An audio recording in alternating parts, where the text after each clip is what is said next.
एक अच्छे खासे लड़के की इंसान की कैसे ज़िंदगी ख़राब कर सकता है। आज के इस वीडियो में पूरा आपको पता चलेगा कि स्किज़ोफ्रेनिया से कैसे इंसान कितना गंभीर मानसिक रोगी हो सकता है, उसकी ज़िंदगी ख़राब हो जाती है और क्या कुछ दवाइयाँ कर पाती हैं, क्या मैं कर सकता हूँ उस पेशेंट में, क्या वो पेशेंट पूरा ठीक हो पाएगा कि नहीं हो पाएगा, इस वीडियो में आपको पूरा पता चलेगा। एक 24 साल की लड़की की कहानी मैं बताता हूँ, सुनकर आपके हो सकता है रोंगटे खड़े हो जाएं और उनकी बातें दूसरी दुनिया की लगती हैं।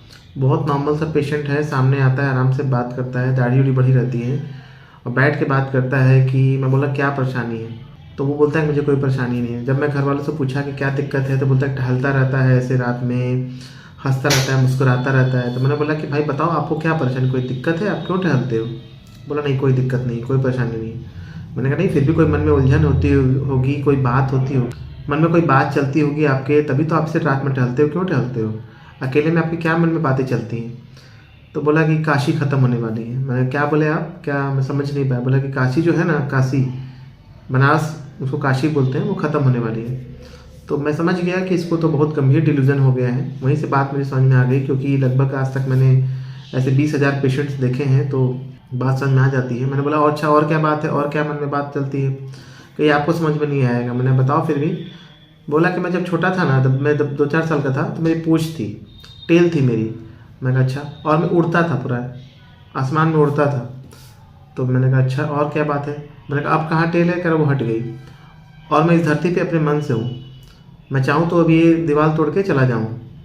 तो लॉजिकल उसका कोई थिंकिंग नहीं था, पैटर्न्स गड़बड़ सड़बड़ थे। एक वर्ड होता है लूजनिंग ऑफ एसोसिएशन, विचारों में कोई तालमेल नहीं था बातों में। जैसे एक ट्रेन होती है तो एक डिब्बे के पीछे एक डिब्बा होता है, तालमेल होता है, तालमेल नहीं था। और सीवियर डिल्यूजन, उसको लगता है कि वो कोई अवतार है। एक वर्ड होता है बिजार डिल्यूजन। बिजार डिल्यूजन मतलब कि ऐसा डिल्यूजन जो मतलब पॉसिबल ही नहीं हो सकता है। जैसे कोई नॉर्मल डिल्यूजन ऑफ परसिक्यूशन होता है कि हाँ मुझे ये मारना चाहता है, मेरे खिलाफ है, ये लोग साजिश कर रहे हैं, ये लोग मेरे बारे में बातें कर रहे हैं।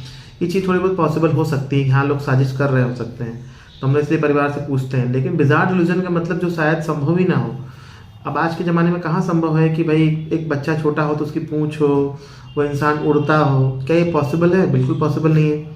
लेकिन फिर भी उसके मन में बातें हैं। तो गंभीर साइकोटिक पेशेंट हो गया है वो, जो बिल्कुल देखने में बाहर से नॉर्मल लगता है, लेकिन जब विचार आप सुनते हो तो आपके रोंगटे खड़े हो जाते हैं। अभी तो कुछ बातें उसने मुझसे बताई नहीं, क्योंकि पेशेंट हाइड करते हैं चीज़ों को। उनको लगता है कि भाई ये दूसरी बातें सुन लेगा, दूसरी दुनिया का है, क्योंकि उसकी दुनिया अलग हो चुकी है। मैंने बोला ठीक है, तुमको दवा कुछ दी जा रही, कमजोरी की दवा है, कुछ ताकत की दवाई है। तो पेशेंट बोला कि नहीं मुझे ताकत की जरूरत नहीं है। मैंने बोला कि तुम्हारा पावर बढ़ेगा, बुद्धि बढ़ेगी, तुम्हारी एक शक्ति बढ़ेगी तुम्हारे अंदर। तो फिर उसने कुछ दवा खाया। बोला ठीक है मैं दवा खा सकता हूँ। तो वहाँ पे मैंने रेस्पेडोन के साथ में ट्राइसिफेनिडिल की दवा स्टार्ट किया, 3 mg से स्टार्ट किया।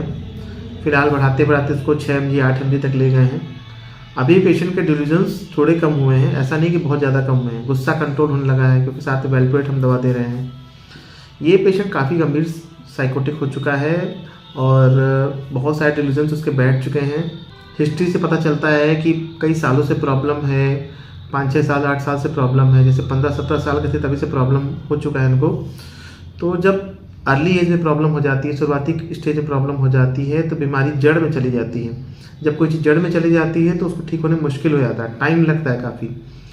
टाइम जल्दी कैसे होगा, पेशेंट जल्दी ठीक ऐसे होगा कि मेरी वो बात मानेगा। मैंने उसको काउंटर करने की कोशिश किया है बाद में कि भाई कोई लॉजिक है, कोई सबूत है इस बात का कि तुम उड़ते हो, या तुम्हारे अंदर कोई पावर है, या काशी ख़त्म होने वाली है। तो मुझे वो स्टॉप कर देता है कि इसके बारे में मत पूछिए। पेशेंट अपनी बात बताएंगे तभी तो वो ठीक हो पाएंगे। काउंसिल करेंगे हम, उसको बात समझाएंगे, उसको लॉजिक देंगे, सबूत देंगे हम चीज़ों को लेकर।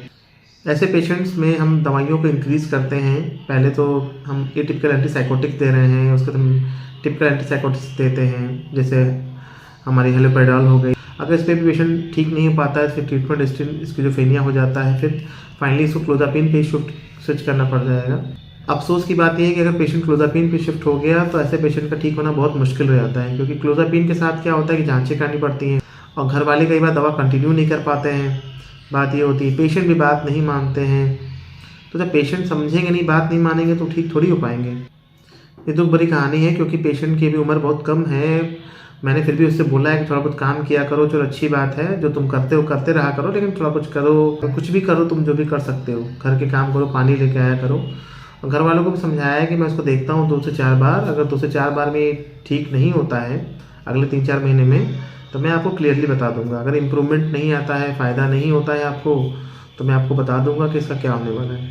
क्योंकि बात क्या होती है कि एज ए डॉक्टर हम समझा सकते हैं पेशेंट्स को, दवा बढ़ा सकते हैं, दवा चेंज कर सकते हैं।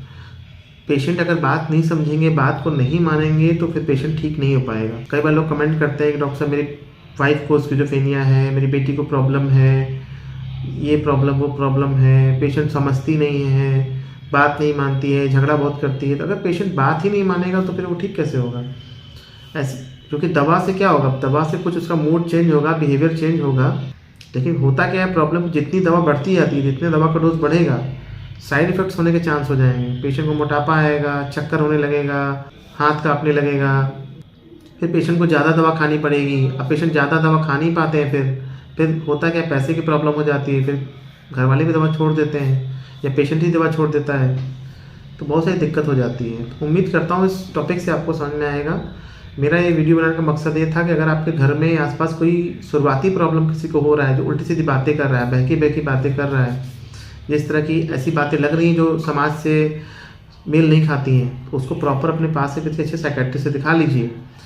बजाय कि अगर बीमारी बहुत ज़्यादा बढ़ जाएगी और इस सीवियर केस में हो जाएगा, जैसा कि इसका कहानी मैंने बताया, तो वहाँ पे पेशेंट ठीक होना मुश्किल हो जाता है। वीडियो अच्छा लगा हो तो किसी शेयर करिएगा। धन्यवाद।